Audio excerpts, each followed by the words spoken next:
Plants and creepers से start करने हैं, उसमें ये बताया Hare Krishna. Plants and creepers grow by drinking water from the ground. Similarly, a person practicing austerities becomes dry, but after the austere performances are completed and he gets the result, he begins to enjoy life in sense gratification with family, society, love, home, and other paraphernalia. He becomes jolly like newly grown plants and grass. Sometimes it is seen that cranes and ducks meander continuously on the banks of the lakes and rivers, although the banks are filled with muddy garbage and thorny creepers. Similarly, persons who are householders without Krishna consciousness are constantly tarrying in material life in spite of all kinds of inconveniences. In family life or any life, one cannot be perfectly happy without being Krishna conscious. Srila Narottama Dasa Thakura prays that he will have the association of a person, either a householder or a man in the renounced order of life, who is engaged in transcendental loving service of the Lord and is always crying the holy name of Lord Chaitanya. For the materialistic person, worldly affairs become too aggressive, whereas to the person who is in Krishna consciousness, everything appears to be happily situated. Hare Krishna. Hare Krishna. Thank you माता जी। सो ये जो पूरा description अभी चालू है, the way we are reading in Krishna book, यहाँ पे description of autumn जैसे शायद ये ऑटम को हम क्या बोलते हैं हिंदी में, कौन सा ऋतु होता है ऑटम? किसी को पता है? ऑटम मतलब क्या होता है? शरद ऋतु सुने? वसंत ऋतु।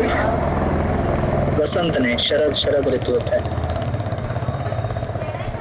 ठीक है, मतलब ये शायद ऐसा समय रहता है जब बारिश वगैरह सब खत्म हुई है ऑलरेडी। सो आई गेस ये जो चैप्टर चल रहा है इसके पीछे आपने सब देखा होगा कि बारिश होने के बाद क्या क्या चेंजेस हो रहे हैं ना नेचर में, और उसका डिस्क्रिप्शन यहाँ पे दिया गया कि वृंदावन में क्या क्या चेंजेस हो रहे हैं बारिश होने के बाद, जैसा सब सुहावना हुआ है ना। तो उसके बारे में डिस्क्रिप्शन चालू है। तो एक्चुअली एक बुक है प्रभुपाद का, लाइट ऑफ भागवत करके। तो वो पूरा जो बुक है ना, अगर आपको मिला कभी तो पढ़ना, उसमें ये सेम चैप्टर के रिलेटेड जो भी लेसन हम पढ़ रहे हैं ना अभी, मतलब आप देखा होगा कि ये प्लांट्स एंड क्रीपर्स ऐसा दिया गया है, बट उससे कुछ लेसन्स, कुछ सीख हमें मिल रही है ना। प्रभुपाद हमें कुछ सीख दे रहे हैं, यहाँ से कुछ लेसन्स डिराइव कर रहे हैं। तो उसी फॉर्मेट में वो एक बुक है लाइट ऑफ भागवत करके, अगर किसी को मिला तो जरूर पढ़ना, वो अच्छा बुक है बहुत। तो उसमें आपको यही सारा डिस्क्रिप्शन मिलेगा एंड उसके बेसिस पे आपको ऐसा एक्सप्लेनेशन मिलेगा कि ये प्रसंग से हम क्या सीख सकते हैं, मतलब नेचर में ऐसा ऐसा हो रहा है जो डिस्क्रिप्शन यहाँ पे दिया, तो उससे क्या क्या सीखने को मिला। जैसे ये एक पैराग्राफ है, तो उसमें बोला गया कि plants and creepers grow by drinking water from the ground. Similarly, a person practicing austerities becomes dry, but after the austere performances are completed, he gets the result. He begins to enjoy life in sense gratification. मतलब आपने देखा होगा ना, बहुत बार लोग बहुत तपस्या करते हैं, बहुत मेहनत करते हैं, है ना।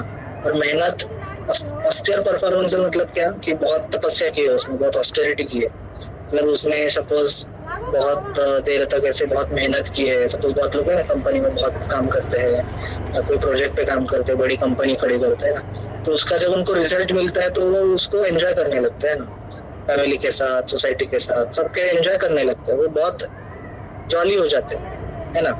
और यहाँ पे आगे प्रभुपाद बता रहे कि sometimes it is seen that cranes and ducks meander continually in the banks of the lakes and rivers, although the banks are filled with muddy garbage and thorny creepers, है ना। बारिश हो जाने के बाद आपने देखा होगा बहुत जगह पे ऐसा मडी वाटर हो जाता है, मतलब ऐसा क्या बोलते हैं, मराठी समझते हो कि सब चिखलाचं पाणी, it's all around like that, है ना, मडी वाटर हो जाता है सब जगह पे। बट उसके आसपास भी आपने देखा हो कि जो क्रेन्स एंड डक्स होते हैं, मतलब क्रेन्स मतलब उसको मराठी में खरकोचा बोलते हैं, एंड डक्स मतलब बदक, तो वो उस कचरे के पानी के आसपास भी चिल्लाते रहते हैं एज इफ एक्सपेक्टिंग कि वो पानी साफ हो जाएगा, है ना। तो प्रभुपाद यहाँ पे वो लेसन क्या दे रहे हैं कि ऐसे लोग या ऐसे जो गृहस्थ रहते हैं जो बिना भक्ति के, बिना कृष्णा कॉन्शियसनेस के कंटिन्यूअसली स्ट्रगल करते रहते हैं, तो उनको समझ में आ रहा है कि बहुत सारी इनकन्वीनियंसेस है मेरे लाइफ में, तो स्ट्रगल करते रहते हैं, बट फिर भी वो भक्ति को नहीं लेते, है ना। मतलब प्रभुपाद यहाँ पे बता रहे कि इन फैमिली लाइफ और any life one can not be perfectly happy without being Krishna conscious. तब जब तक हम भगवान की भक्ति नहीं करेंगे तब तक हम स्ट्रगल ही करते रहेंगे, उसका कुछ एंड ही नहीं है। और फिर नरोत्तम दास ठाकुर करके हमारे गौड़ीय वैष्णव परंपरा में बहुत ही एक उन्नत संत है, बहुत ही बड़े भक्त है। इन्होंने क्या कहा है कि मुझे ऐसे लोगों का एसोसिएशन चाहिए जो चाहे गृहस्थ हो या सन्यासी हो, कोई भी हो, बस क्या कंडीशन है कि वो is engage in the transcendental loving service of Lord. मतलब वो भगवान की सेवा में हमेशा जुड़े हैं, तो फर्क नहीं पड़ता है कि वो गृहस्थ है, वो सन्यासी है, वानप्रस्थ, ब्रह्मचारी, जो भी कोई भी हो, बस अगर भगवान की सेवा में हमेशा से लगे हुए हैं तो ऐसे भक्त का मैं हमेशा एसोसिएशन मतलब संग करना चाहूंगा, ठीक है। तो आगे बोला कि for materialistic person worldly affairs become too aggressive, है ना। मतलब जो आसपास का हमारा जो जग रहता है उसमें बहुत सारे प्रॉब्लम्स आते रहते हैं, कभी बॉस का प्रॉब्लम होता है, पैसे का प्रॉब्लम होता है, ऐसे बहुत सारे प्रॉब्लम्स आते रहते हैं। बट जो भक्त रहता है, भक्त को प्रॉब्लम आते नहीं, ऐसा नहीं, बट क्योंकि भक्त को एक हायर लेवल का उसका कॉन्शियसनेस डेवलप हो जाता है धीरे धीरे करके, प्रैक्टिस करके करके धीरे धीरे, तो धीरे धीरे वो इंटरनली हैप्पी रहता है, क्योंकि वो रोज जप करता है, वो रोज भगवान की सेवा करता है, वो दर्शन करता है।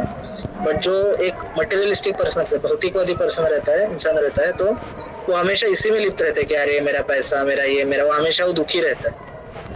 बट जिसके पास भक्ति है उसको हमेशा एक हायर लेवल से दिखता है कि अरे कुछ भी हुआ फिर भी मेरे पास कृष्ण है, अगर मेरे पास कृष्ण है तो मुझे गम में जाने की कोई जरूरत ही नहीं है, ठीक है। हम आगे बढ़ेंगे, आगे कौन पढ़ना चाहेगा? ओके, यस माता। The barriers around an agricultural field sometimes break due to heavy torrents of rain. Similarly, the unauthorized aesthetic propaganda in the age of Kali breaks the boundary of the Vedic injunctions. Thus, people gradually degenerate to godlessness. In the rainy season, the clouds deliver water, which is welcomed like nectar. When the Vedic followers, the Brahmanas, inspire such men like kings and members of the wealthy mercantile community to give charity in the performance. Hare Krishna Prabhu ji, screen नहीं दिख रहा। Screen ही दिख रहा है, बाकी सबको screen दिख रहा है? अच्छा, किसी को नहीं दिख रहा है, ठीक है, मैं रीशेयर करता हूँ, ठीक है।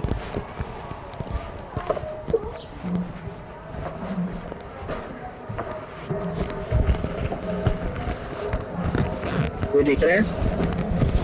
हाँ प्रभु जी, फिर से स्टार्ट करूँ क्या ऊपर से? हाँ नहीं, जहाँ से आपने छोड़ा था वहीं से स्टार्ट करें, वैदिक फॉलोअर्स से स्टार्ट करें। ठीक है। When the Vedic followers, the Brahmanas, inspires rich persons like kings and members of the wealthy mercantile community charity in the performance of great sacrifices, the distribution of such wealth is also nectarian. The four sections of human society, namely the Brahmanas, the Kshatriyas, the Vaishyas and the Shudras, are meant to live peacefully in the cooperative mood.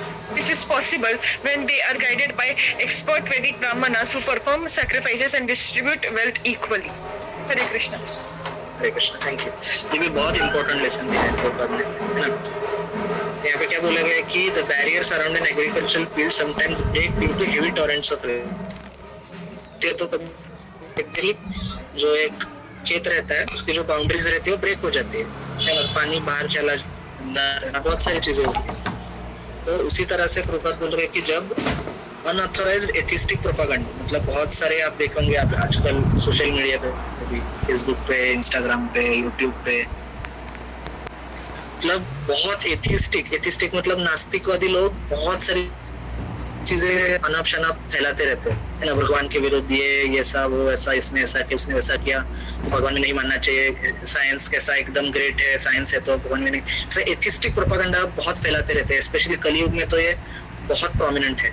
तो क्या करते हैं कि वेदों ने जो हमें boundary बना के दी है कि अरे ऐसे आपको रहना चाहिए, है ना, ऐसे मर्यादा में रहना चाहिए, आपको ऐसे बिहेव करना चाहिए, ये जो एक ह्यूमन सिविलाइजेशन के लिए जो कुछ बना के दिया है ना, उसको ब्रेक कर जाते हैं। आप आजकल आपने देखा होगा कि लोग मतलब जो नॉर्मल चीजें जो इंसान को करनी चाहिए वो भी नहीं करते, है ना।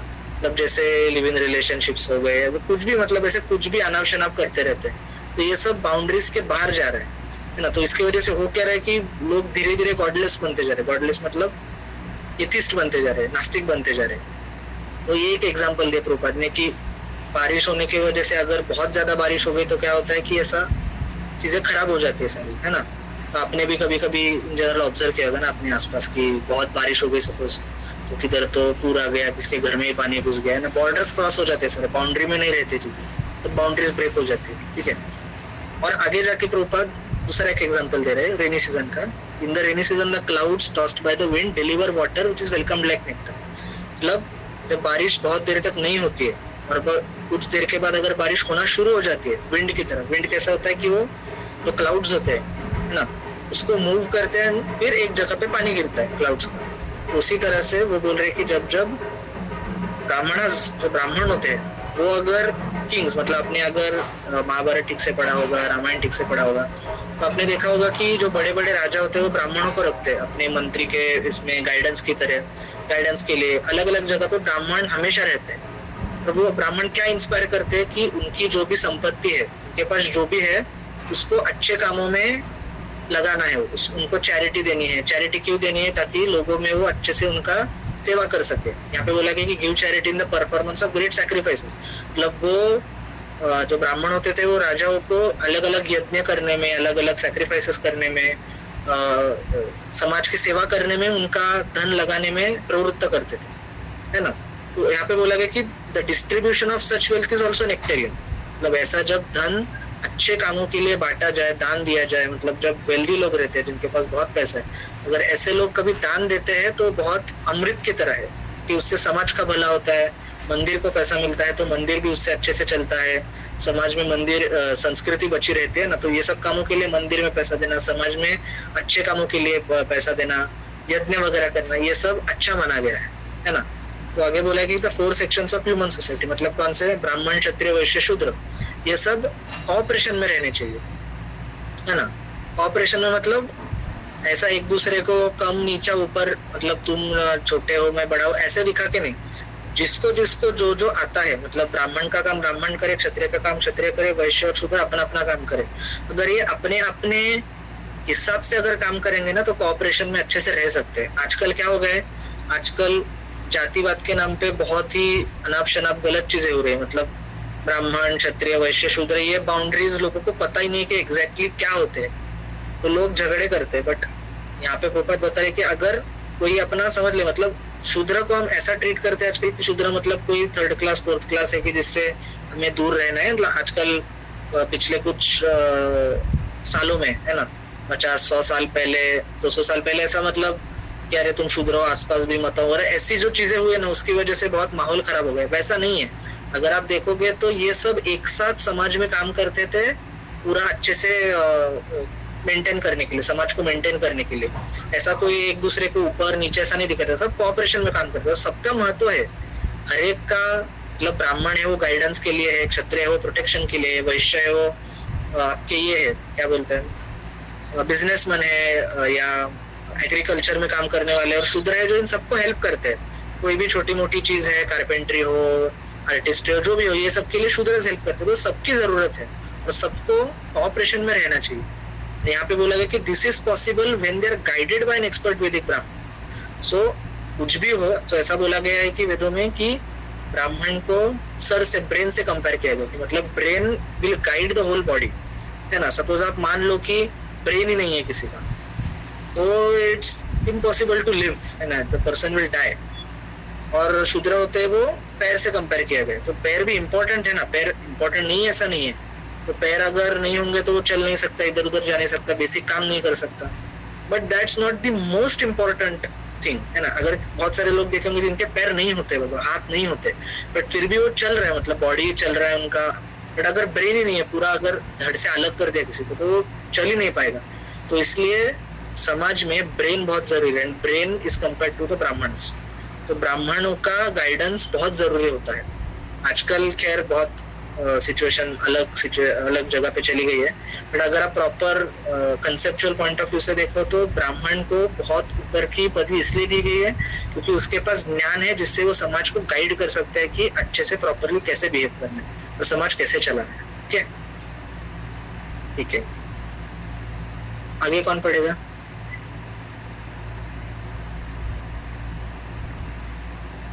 यस, आगे कौन पढ़ना चाहेगा?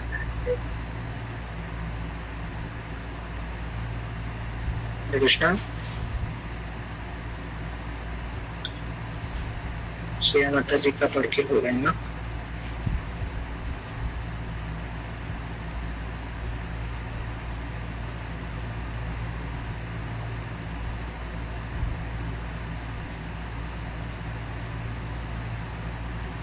हरे कृष्णा, कोई और पढ़ना चाहेगा? प्रभु जी, I can read again. Okay, अगर कोई नहीं रीड कर रहा है तो ठीक है, आप रीड कर सकते हो, आप पढ़ सकते हो। यस, पढ़िए माता जी।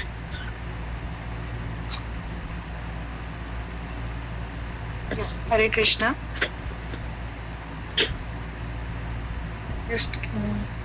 Vrindavan forest improved from the rains and was replete with ripe dates, mangoes, blackberries, and other fruits. Lord Krishna, the Supreme Personality of Godhead, along with his boyfriends and Lord Balrama, entered the forest to enjoy the new seasonal atmosphere. The cows, being fed by new grasses, became very healthy, and their milk bags were all very full. When Lord Krishna called by name, they immediately came to him out of affection, and in their joyful condition, the milk flowed from their bags. Lord Krishna was very pleased when passing through the Vrindavan forest by the side of Govardhan Hill. On the bank of the Yamuna, he saw all the trees decorated with beehives pouring honey. There were many waterfalls on the Govardhan Hill, and their flowing made a nice sound. Krishna heard them as he looked into the caves of the hill. When the rainy season was not ended completely but was gradually turning to autumn, sometimes especially when there was rainfall within the forest, Krishna and his companions would sit under a tree or within the caves of Govardhan Hill and enjoy eating the ripened fruits and talking great pleasure. When Krishna and Balram were in the forest, Mother Yashoda used to send them some fruits, sweetmeats, and rice mixed with yogurt. Krishna would take them, sit down on a slab of stone on the bank of Yamuna, and call his friends to join him. While Krishna and Balram and their friends were eating, they watched the cows, calves, and bulls. The cows appeared to be a little tired from standing with their heavy milk bags by sitting and chewing grass. They became happy, and Krishna was pleased to see them. He was proud to see the beauty of the forest due to the rainy season, which was nothing but the manifestation of his own energy. At such times, Krishna would praise nature's special activities during the rainy season. It is stated in the Bhagavad Gita that the material energy or nature is not independent in its actions. Nature is acting under the superintendence of Krishna. That is confirmed in the Brahma Samhita, which states that material nature known as Durga is acting as the shadow of Krishna. Whatever order is sent from Krishna, material nature obeys. Therefore, the natural beauty created by the rainy season was acted out according to the indications of Krishna, who thus felt very proud of material nature's beautiful activities. Hare Krishna. देखो, यहाँ पे in general एक बहुत ही अच्छा description दिया गया है कि कृष्ण बलराम और उनके जो फ्रेंड्स है सारे, वो जब वृंदावन में घूम रहे थे तो कितना सुहावना से एक मौसम बन गया था, है ना। बारिश हो रही है, बहुत सारे फल फूल है ना, अलग अलग नाम दिए गए हैं, dates, mangoes, blackberries and other fruits. And फिर उनके जो गैया है वो भी बहुत फ्रेश ग्रास है ना, आपने देखो बारिश के बाद एकदम ग्रीन फ्रेश ग्रास आता है, तो उनके लिए वो फीस्ट है, उनके लिए वो ऐसे मस्त एंजॉय करने जैसी चीज है ना। जैसे हम कोई पकवान एंजॉय करते हैं, वैसे उनके लिए एकदम हरा हरा ग्रास इज एंजॉयमेंट, है ना। तो कृष्णा भी उनसे खेल रहे थे, एंजॉय कर रहे थे उनके पास। फिर गोवर्धन हिल, मतलब गोवर्धन जो पर्वत है, उसके आसपास भी बहुत सारे अलग अलग पेड़ है, फिर अलग अलग गुफाएं है, उसमें जाके भगवान जाके एंजॉय करते थे अपने फ्रेंड्स के साथ। फिर घर से कुछ उनको फ्रूट्स भेजे जाते थे, उससे एंजॉय करते थे, है ना। तो ये सब ओवरऑल अपने जो देखा पूरा डिस्क्रिप्शन, तो यहाँ पे बताया गया कि नेचर या जो प्रकृति है वो बहुत सुंदरता से अपने आप को पेश कर रही है ना। सब पेड़ पौधे, फिर पर्वत है, गुफा है, नदी है, अलग अलग वाटरफॉल्स है, ये सब अच्छे से अरेंज हुई है ताकि भगवान को एंजॉयमेंट मिल सके, भगवान को आनंद मिल सके, है ना। द्रौपद आके बताते कि ये सब जो मैनिफेस्टेशन है, मतलब ये जो प्रकट हुआ है नेचर का ब्यूटी, ये सब किसकी देन है एक्चुअली? ये सब भगवान की देन है ना। तो ये कुछ ना हो कि भगवान की खुद की शक्ति है। तो ऐसे भगवत गीता में श्लोक भी है, मया अध्यक्षेण प्रकृति सूयते सचराचर हेतु नानेन कमतय जगत विपरिवर्तते। मतलब ये मया अध्यक्षेण प्रकृति, मतलब ये जो प्रकृति है वो मेरे अध्यक्षता के अंदर चल रही है। मतलब भगवान एक्चुअली ये नेचर को कंट्रोल कर रहे हैं, उसको ऑर्डर दे रहे कि कैसे चलना चाहिए, कैसे नहीं चलना चाहिए ना। बहुत बार लोग बोलते हैं ना कि मैं किसी में नहीं मानता हूँ, मैं बस नेचर में मानता हूँ, nature is only God. But भगवान खुद बताते हैं कि okay nature is great, but nature किसके अध्यक्षता के अंडर है ना। मया अध्यक्षेण प्रकृति, अध्यक्ष का मीनिंग क्या होता है? अक्ष मतलब आंख, और अधीन मतलब किसी के अंडर रहना, मतलब जिसको मैं अपने सुपरिंटेंडेंस में रख रहा हूँ। यहाँ पे क्या वर्ड यूज किया गया? सुपरिंटेंडेंस, है ना। अपने वर्ड सुना होगा, सुपरिंटेंडेंस मतलब देख रेख में है मेरे। तो मतलब नेचर है वो इंडिपेंडेंट नहीं है, nature is acting as per the desire of god, desire of Krishna. से गीता में भी ऑलरेडी बोला गया, यहाँ पे प्रभुपाद बोल रहे कि ब्रह्म संहिता में बोला गया, सृष्टि स्थिति प्रलय साधन शक्ति रेखा छाये वयस्य भुवनानि विपर्ति दुर्गा इच्छानुरूपं यस्य सचेष्टते सा गोविंदमादि पुरुषं तमहं भजामि। ठीक है, ऐसा पूरा ब्रह्म संहिता में श्लोक है जिसमें कहते हैं कि दुर्गा जो है वो एक्चुअली भगवान श्री कृष्ण की बहिरंग शक्ति है, जो ये भौतिक जगत है उसको रिप्रेजेंट करते हैं। एंड वो उनके छाया की तरह एक्ट करते हैं, मतलब शैडो की तरह एक्ट करते हैं, मतलब वो उनके साइड में ही है एकदम, उनके मतलब ऑर्डर के हिसाब से ही चलती है, वो कभी उनको ऑर्डर को डिसोबे नहीं करती है। तो ये जो भगवत गीता में बोला गया माया अध्यक्षेण प्रकृति है, प्रकृति कौन है? प्रकृति एक्चुअली माँ दुर्गा है। माँ दुर्गा ये पूरा भौतिक जगत चलाती है, पूरे भौतिक जगत की स्वामिनी है वो। बट वो किसके अंडर अपना पूरा जो साम्राज्य चला रही है, भगवान के ऑर्डर के हिसाब से चला रही है, भगवान को खुश करने के लिए कर रही है। यहाँ पे बोला गया कि भगवान को आनंद मिला क्योंकि जो नेचर है उसने अपने आप को बहुत सुंदर तरीके से अरेंज किया हुआ था वृंदावन में। ठीक है, तो ये बात इस पैराग्राफ समझने की चीज है कि nature is not acting independently, it is acting as per the instructions of Krishna, जैसे ब्रह्म संहिता में बोला गया है और भगवद गीता में बोला गया है। तो मुझे लगता है वी आर ऑलरेडी एट 6:27, छोटा सा पढ़ सकते हैं क्विकली, अभी मैं ही पढ़ लेता हूँ। When Krishna and Balaram were enjoying the gifts of the rainy season in this way, the autumn season gradually arrived. Then all the water reservoirs became very clean, and when pleasing and refreshing air blows everywhere. With the appearance of autumn, the sky was completely cleared of all clouds, and it recovered its natural blue color. The blooming lotus flowers in the clear water in the forest appeared like persons who have fallen down from the yoga practice, but have again become beautiful by resuming their spiritual life. Everything becomes naturally beautiful with the appearance of the autumn season. Similarly, when a materialistic person takes to Krishna consciousness and spiritual life, he also becomes as clear as the sky and water in autumn. हाँ, ये भी बहुत अच्छा para है। यहाँ पे बोला गया कि जब बारिश खत्म हो जाती है तो आपने देखा होगा कि बारिश खत्म होने के और ठंडी का सीजन शुरू होने से पहले वाला पीरियड रहता है ना, बहुत सुहावना रहता है, क्योंकि बारिश खत्म है तो सारे रिजर्वायर्स है, नदी है, लेक से सब भरा हुआ रहता है। बट अभी बारिश नहीं है तो हम सब लोग बाहर निकल सकते हैं, पानी भी क्लीन रहता है, सब कुछ एकदम से पीसफुल लगता है और स्वच्छ लगता है ना, एकदम क्लीन लगता है, सब कुछ एकदम क्लियर लगता है सब कुछ। यहाँ पे प्रभुपाद बोल रहे कि उसी तरह से जैसे कोई योगा प्रैक्टिस कर रहा है ना, तो योगा प्रैक्टिस करने वाले भी कभी कभी पूरा प्रैक्टिस नहीं कर पाते हैं, बट वो उनका योगा प्रैक्टिस कंप्लीट होने के बाद, या प्रभुपाद बोल रहे कि कोई मटेरियलिस्टिक पर्सन, भौतिकवादी पर्सन है, जब उसको भक्ति मिल जाती है, वो जब वो स्पिरिचुअल लाइफ चालू करता है तब उसके लाइफ में भी क्लैरिटी आना चालू हो जाता है ना, कि अरे लाइफ कैसी है, मैं कौन हूँ, मैं शरीर नहीं हूँ, मैं आत्मा हूँ, ऐसे क्लैरिटी उसके लाइफ में आने लगती है।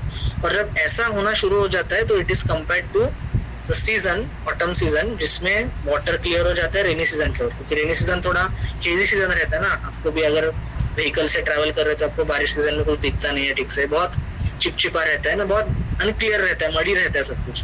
तो ऑटम सीजन में क्या सब क्लियर हो जाता है। सो उसी तरह से जैसे एक भौतिक नदी इंसान अगर भक्ति को अपना लेता है, कृष्णा कॉन्शियसनेस स्पिरिचुअल लाइफ को अपना लेता है, तो उसके भी लाइफ के सारे कंसेप्शन धीरे धीरे क्लियर होने लगते हैं, है ना, स्वच्छ होने लगते हैं, उसका विजन भी क्लियर होकर वो भक्ति में अग्रसर होता रहता है। ओके, आई थिंक 6:30 ऑलमोस्ट हो गया है।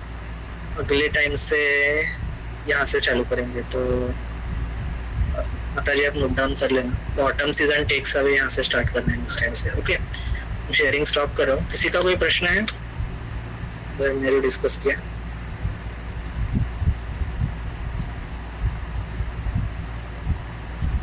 यस माता जी पूछे माता। Actually, I'm really sorry. It's 6:30, but like one short question. Like जो Yes. cows है वो sense gratification नहीं कर रहे क्या? Like they want fresh grass. So it's like they want to enjoy independent of Krishna. So is it No, like no, that? no, they don't want to enjoy independent of Krishna. अगर आपने वहाँ पे पढ़ा होगा तो जब वहाँ पे लिखा है ऐसे कि जब गाय अच्छा ग्रीन ग्रास खा रही है और एंजॉय करें तो Krishna is becoming happy because of that, ऐसे स्टेटमेंट आ रहा है वहाँ पे कि by seeing all this whole environment cows are enjoying, Krishna उनको उनके नाम से बुला रहे हैं, तो काउज आर ऑल्सो एंजॉयिंग। तो मैंने पहले भी ये शायद आपने प्रश्न पूछा था मुझे कि जो भी वृंदावन में लोग कर रहे हैं ना, वो आपको दिख रहा है एक्सटर्नली कि अरे वो खुद के एंजॉयमेंट के लिए कर रहे हैं, तो उनका मेन एम इज कि अगर मैं खुश रहूंगा तो भगवान खुश हो जाएंगे, ये उनका एम है।